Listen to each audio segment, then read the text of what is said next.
السلام علیکم دوستوں، میں ہوں علی جاوید نقوی۔ ایران کے وزیر خارجہ عباس عراقچی کا کہنا ہے کہ ایرانی سیکیورٹی کونسل کے سیکرٹری علی لاریجانی کی شہادت سے ایران کی پالیسیوں اور جنگ پر کوئی اثر نہیں پڑے گا۔ علی لاریجانی کی شہادت کے بعد نئے سیکرٹری کے انتخاب کے لیے مشاورت بھی جاری ہے۔ اسرائیل نے کل علی لاریجانی کی شہادت کا دعویٰ کیا تھا، جس سے یہ تاثر لیا جا رہا ہے کہ ایران میں اسرائیلی جاسوسوں کا نیٹ ورک اب بھی بہت فعال ہے۔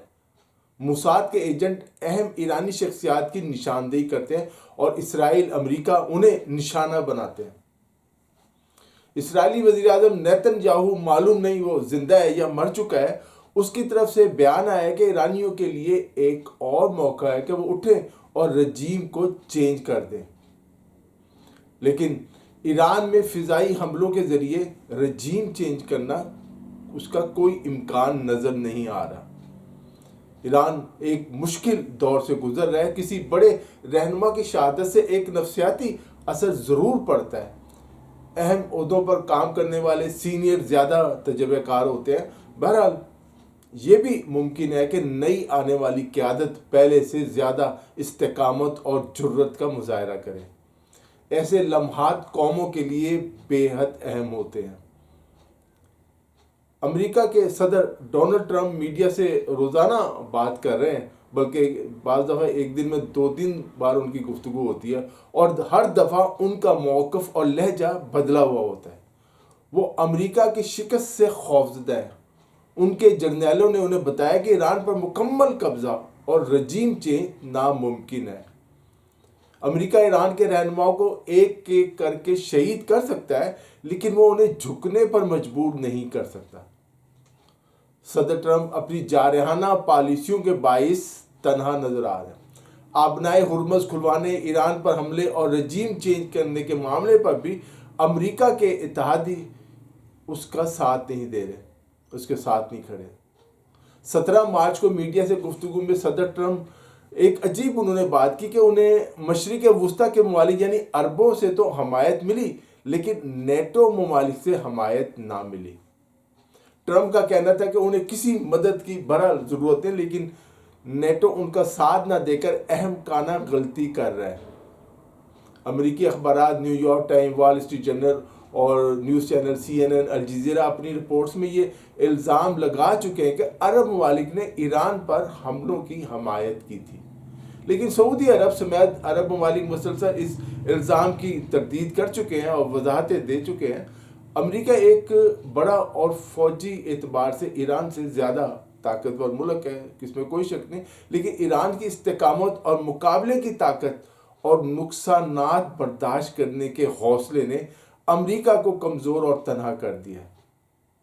امریکہ کی جانب سے کہا جا رہا ہے کہ وہ ایران کے جزیروں پہ قبضہ کر لے گا اور اس کی منصوبہ بندی کی جا رہی ہے، نئے فوجی پہنچ رہے ہیں۔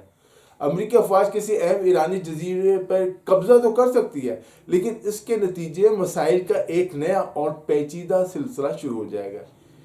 یہی جزیرے جو ہے جہاں اگر امریکہ قبضہ کرتا ہے، امریکی فوجیوں کے لیے ویتنام سے زیادہ خطرناک ہو سکتا ہے۔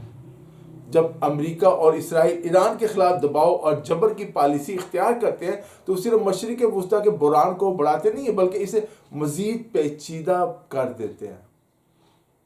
یہاں عسکری جغرافیہ براہ راست عالمی توانائی کی ترسیل، ریاستوں کی اندرونی مضبوطی اور امریکی طاقت کی حدود سے جڑا ہوا ہے۔ یہ بھی نہیں کہ امریکہ سب کچھ کر سکتا ہے۔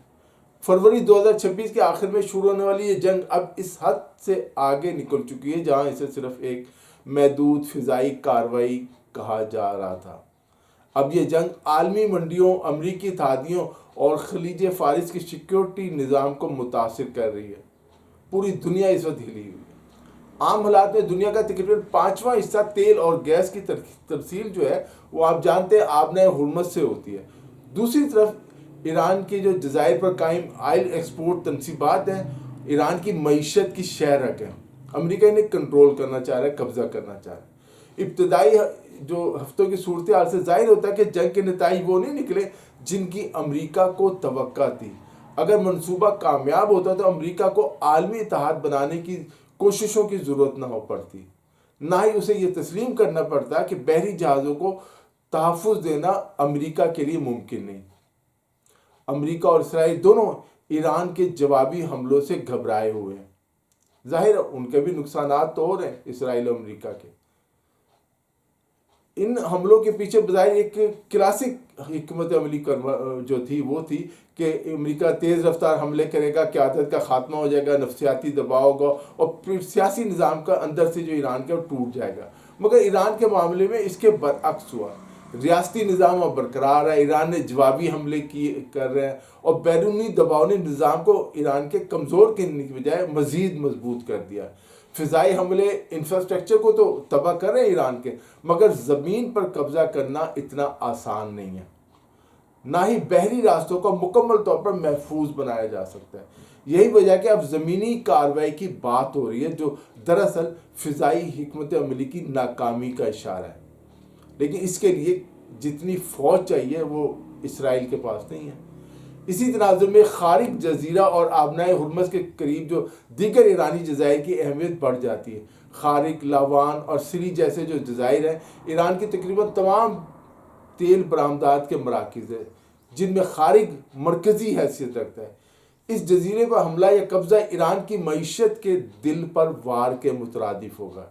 اسی طرح ابو موسیٰ ہے، بڑا تنب ہے اور چھوٹا تنب جیسے جزائر ہیں، اسٹریٹجک اہمیت ان کی بھی ہے، کیونکہ یہ آبنائے ہرمز کے داخلی راستوں کو کنٹرول کرنے میں مدد دیتے ہیں۔ تاہم یہ تصور کہ چند ایرانی جزائر پر قبضہ کر کے ایران کو کمزور کیا جا سکتا ہے، صرف ایک خوش فہمی ہے۔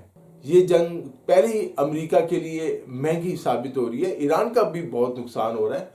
امریکی فوجی ہلاکتیں اور زخمیوں کی جو تعداد ہے وہ مسلسل بڑھ رہی ہے، جبکہ کئی ممالک نے جو ہے خطے سے سفارتی عملے کو نکال لیا، اپنے سفارتخانے بند کر دیے، قونصلیٹ بند کر دیے۔